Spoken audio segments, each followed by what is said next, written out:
उपमुख्यमंत्री एकनाथ शिंदे पंतप्रधान मोदींची भेट घेणार। दिल्लीत उपमुख्यमंत्री शिंदे पंतप्रधान मोदींच्या भेटीसाठी निघाले।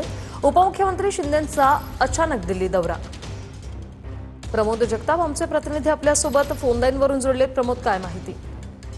वृषाली, खरं तर पंतप्रधान नरेंद्र मोदी यांच्या भेटीसाठी काही वेळापूर्वी उपमुख्यमंत्री एकनाथ शिंदे हे खासदार श्रीकांत शिंदे यांच्या निवासस्थानावर निघालेले आहेत। हे नमूद केलं पाहिजे की पहिल्यांदाच पंतप्रधानांच्या भेटीसाठी घरी जात असताना उपमुख्यमंत्री एकटे चालले, कारण यापूर्वीचे त्यांच्या ज्या पंतप्रधानांसोबत भेटी झाल्या होत्या दिल्लीमध्ये त्यावेळी त्यांचं सहकुटुंब सोबत होतं। त्यामुळं या दोन्ही नेत्यांमध्ये नेमकी काय चर्चा होणार आहे ते खूप महत्वाचं असणार आहे। वृषाली, उपमुख्यमंत्री मध्यरात्री अचानकपणे दिल्लीमध्ये आलेले होते आणि ते भाजपच्या वरिष्ठांनी त्यांच्या भेटीगाठी घेतील असं सांगितलं जात होतं, पण नाव समजत नव्हतं कोणाचं घेतील भेटीचे। आता ते पंतप्रधानांची भेट घेत आहेत। पंतप्रधानांच्या भेटीचे नेमकं साधारणतः मुद्दे काय असतील हे देखील बघावं लागणार का, राज्यातील काही महत्वाचे प्रकल्प असतील, सोबतच काही निवडणुकीच्या अनुषंगाने चर्चा होते का हेही बघावं लागणार, कारण निवडणुकीच्या अनुषंगाने चर्चा आणि हे सगळं केंद्रीय गृहमंत्री अमित शहा आणि जे पी नड्डा यांच्या सोबतच चर्चा होत असते। त्याच्यामुळे पंतप्रधानांसोबत नेमकं कुठल्या मुद्द्यावरती चर्चा होते हे बघणं महत्वाचं असणार आहे। पण शिंदेचा अचानक दौरा आणि त्यात पंतप्रधानांची भेट हे अत्यंत महत्वाचं आहे असं म्हणावं लागेल। धन्यवाद प्रमोद, तुम्ही दिलेल्या या माहितीसाठी।